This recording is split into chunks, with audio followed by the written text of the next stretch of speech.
Want to remix your business? Check out the book at crossindustryinnovation.com. Star Wars fans had a rough ride for many years. First, George Lucas recut the original films to incorporate garish, artificial-looking CGI. Then he produced a trio of popular but largely disliked prequels that featured more garish, artificial-looking CGI, along with flat characters, convoluted plots, and Jar Jar. Lightsabers were wilting among the faithful. The J.J. Abrams directed The Force Awakens was the Star Wars movie fans were looking for, and it was greeted with overwhelming praise. The Force Awakens is one of the most entertaining movies I've seen. I love that movie. If I'd walked out of the theater, turned left, and Episode 8 was playing, I would have gone right in. But even among those who loved it, there was a recurring criticism. Don't be fooled, young Eli.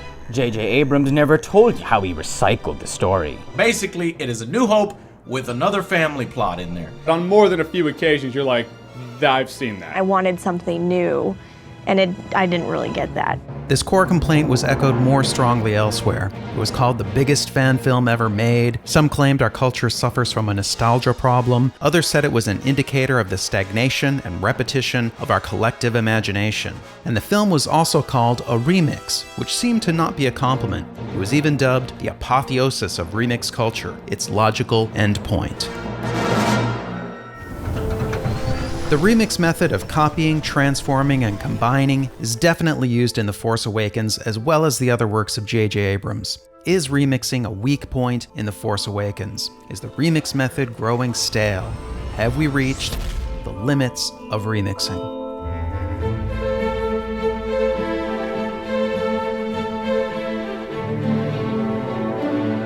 J.J. Abrams is well acquainted with the concept of remixing, but he's a different kind of remixer than George Lucas. Lucas tended to copy scenes and shots, while Abrams tends to copy major story elements. This is something he's done from the very beginning of his career, and his earliest screenplays loyally follow established story templates. Taking Care of Business is about a rich man and a poor man swapping identities, a formula that was established in Mark Twain's Prince and the Pauper, then used in many films, including the hit Trading Places. Regarding Henry came out in the midst of a trend of films about people with intellectual disabilities, teaching us life lessons and being adorable. This is dancing. This is dancing. In Gone Fishin', the disaster-prone lead characters narrowly escape a string of misfortunes and triumph in the end, a comedy tradition that dates back to at least Buster Keaton. Abrams' voice becomes more distinct as he starts to transform and combine his sources more. The influence of Steven Spielberg emerges in Joyride, a killer truck movie that resembles Spielberg's Duel crossed with a road trip film. The TV series Felicity was his take on the popular self-aware teen drama genre of the 90s, and it incorporates some unusual elements, like a Twilight Zone-style episode and this shocking twist. I am down, but I am not in any way out. His next show, Alias, was a Felicity-like college drama crossed with a spy thriller. Abrams' first big success was Lost, which took the stranded on an island genre of Survivor and Castaway and added the non-linear timeline popularized by Quentin Tarantino and the surreal plot twists of The Twilight Zone. Since graduating to the big screen, Abrams' specialty has been rebooting familiar material. Mission Impossible 3 was an Alias-like version of the Tom Cruise vehicle and renewed an aging franchise. Super 8 was directed in the style of Spielberg and resembled a monster movie version of E.T.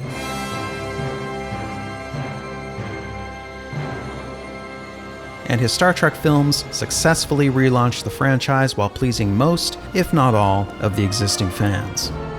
So with this knack for updating and refreshing familiar material, Abrams brought his remix-like approach to Star Wars Episode 7. The Force Awakens incorporates a bit of George Lucas-style remixing. There's a shot inspired by Apocalypse Now, the X-Wing skimming over the water was taken from the film Firefox, and the sword fight in Gently Falling Snow recalls Kill Bill, which itself copied Lady Snowblood.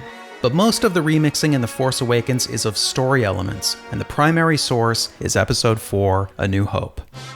In both films, an old Jedi must be found. Vital information is tucked away in a cute droid. On a desert planet, the droid is found by a young orphan. Stormtroopers search for the vital information and kill innocent people. Our heroes narrowly escape in the Millennium Falcon. The orphan forms a relationship with an elder figure. Han Solo has a confrontation with someone he owes money. There's a spacebar filled with wacky creatures where our heroes are stared at in silence for a moment.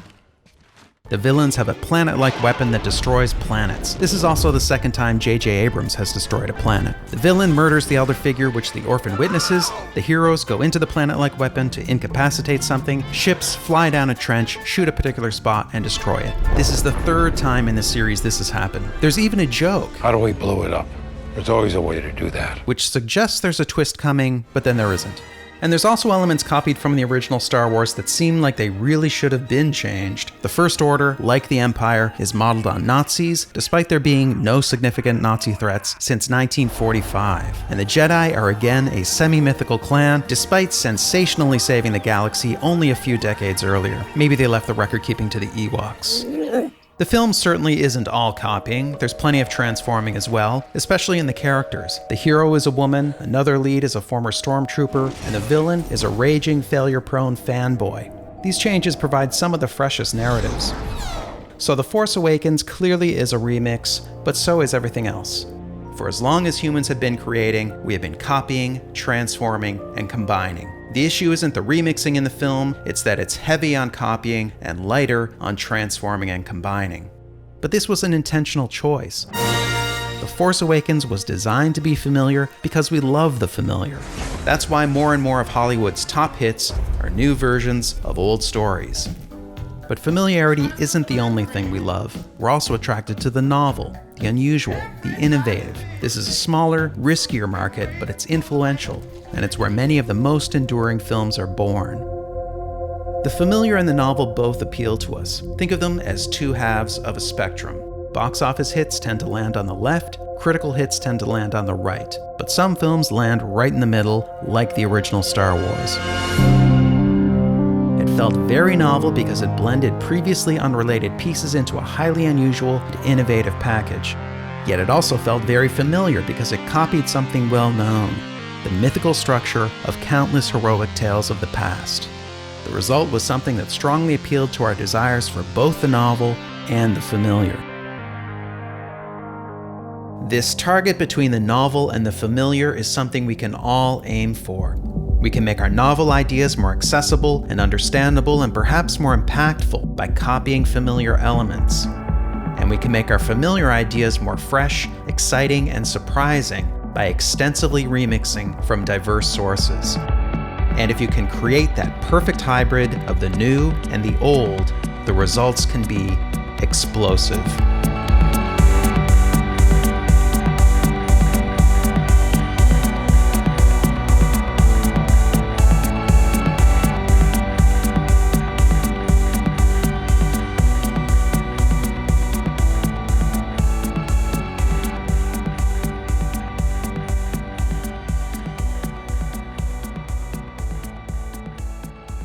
Okay, one last thing. In the book, The Art of the Force Awakens, you can get a glimpse of the remix method at work. Most of these tags are references to remixing. Like this illustration includes an image of a water bear, a weird little microscopic creature. This one is very closely modeled on the Nazis' Nuremberg rally. This early image of Snoke was based on the Lincoln Memorial. Rey's speeder is a combination of Luke's speeder and a tractor. Maz Kanata was inspired by Abrams' high school teacher, Rose Gilbert. And with this image, the artist thought he was copying this scene from The Right Stuff, which he believed featured a girl dressed as a mermaid, but it actually doesn't. So he thought he was copying, but he was actually transforming. And one last piece of evidence that suggests the team behind The Force Awakens were intentionally remixing is Rey's last name, Mixer. Rey Mixer. Get it? Or perhaps someone working on the book was just having a little fun. You be the judge.